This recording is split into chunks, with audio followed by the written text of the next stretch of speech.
As we know, election, Prime Minister will call it when he decides. It'll be sometime between April and May. Earlier in April means less chance of a budget. We'll all wait and see when it is going to be.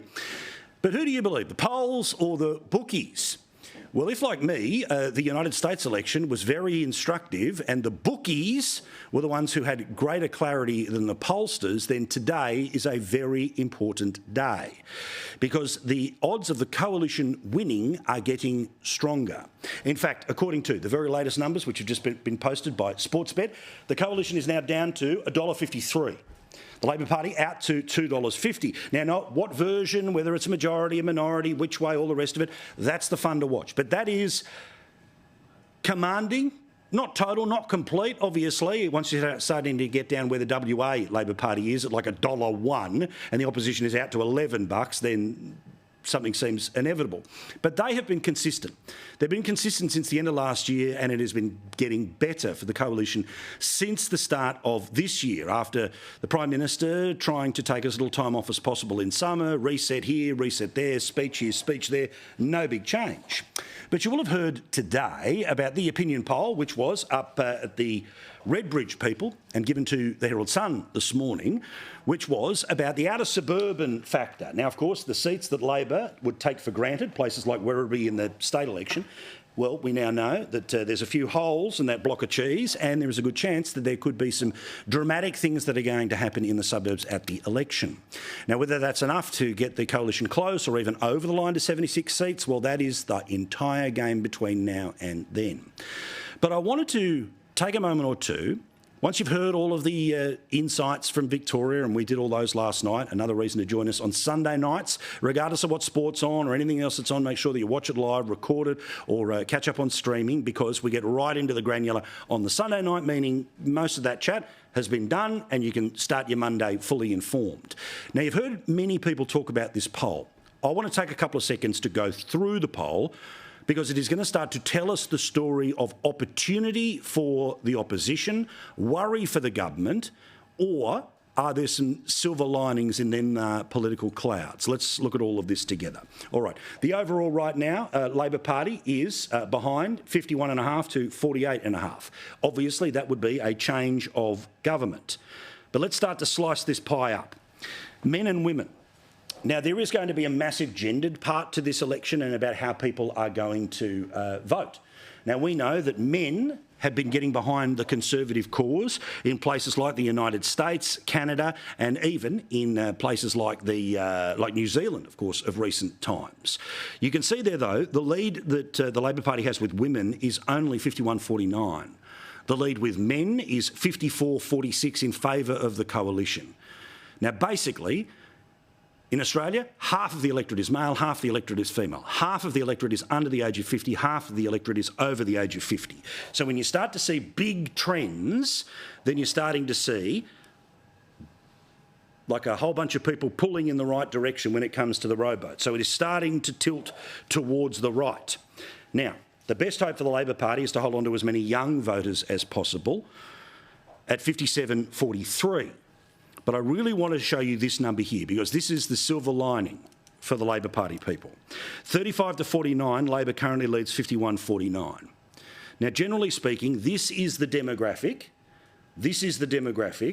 that ultimately is where most of the young families or people towards the start or middle parts of their professional career are. This is generally speaking where a lot of swing voters are. Now, as I mentioned before, over the age of 50, well, that obviously tends pretty hardcore blue.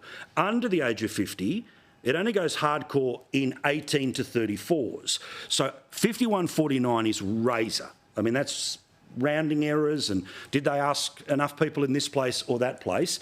But that tells you that obviously the reason how they've been able to get to a scenario where the Liberal Party ends up in front is because of those massive leads, 65 plus and 50 to 64. So people over the age of 50, at least 55 up to 60% of those people going one way, and not enough young people going Labor's way, hence why this thing starts to get tighter.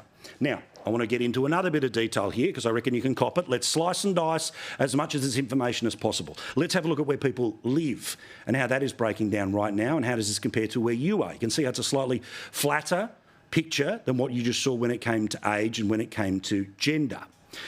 Unsurprisingly, people who live right in the heart of the cities, 54-46 in favour of Labor. In the suburbs, 55-45 would see the Labor Party lose a whole bunch of seats. Now, this basically is the bet, that you wouldn't need teal seats, that you would be able to get enough seats to get yourself to, say, 70 to then start negotiating after 70 if suburbs. And there's plenty of those in Sydney, Melbourne and Brisbane that are up for play, plus, of course, what's happening in outer suburban Adelaide, what might be happening in Darwin, and then once we get over to Western Australia as well. The government, however, sees a little bit of a silver lining here in the provincial numbers. So that would be, say, Wollongong or Newcastle, speaking in New South Wales. Whether you count places like Darwin as provincial or as capital cities, a demographer can get involved in that. The reason I keep mentioning Darwin is the seat of Solomon. Now, that was held by the Liberal Party for quite a period of time. It then left the Liberal Party. It's been Labor ever since. But it is a place that can swing. Lingiari, and again, whether you count a place like Alice Springs as a provincial place or a country town, again, up to the demographers, right? But as you can see, suburbs, they are moving and moving hard. A 10-point swing in those is pretty bad for the government. The provincial sectors, though, may they be able to hold the Liberal Party back from being able to get near its minority and Labor able to hold on to its minority. There are lots of seats in and around the Hunter Valley that are long sort of spoken as a bit of a white whale for the Nats or the Libs. Is that what's about to happen? We'll see. And unsurprisingly, the same margin in the suburbs is reflected in regional Australia. This one is really fascinating to me. People that are born in Australia, 51-49 in favour of the coalition. People born overseas. But hang on, aren't the coalition the racist people trying to scare people about foreign buyers and immigration? No, guess what? Again, that fascinating number, and I don't know if my team can toggle around here, but we'll do our best, okay? As you can see, people born outside of Australia, 52%, then go back to outer metropolitan areas. That's where people that are newer to the country end up living. So if you've got a lead amongst those born outside of the country and you've got a substantial lead in that outer metropolitan areas, that's where maybe some of the taken for granted Labor vote will start to disappear. All right, a couple more because I think you can handle it. And again, I want to get right into the data here. I know there's an awful lot of it here, but you can start to see the picture and you'll also start to hear what they are saying when it comes to the election. Now, a lot about education. Now, this is a big issue in American politics about people who've got a university education or people who didn't even finish year 12. Fascinatingly to me, are people who have got a TAFE or a trade. Those people are 58-42 right now in favour of the Liberal Party. People who didn't finish year 12, 64% in favour of the Liberal Party.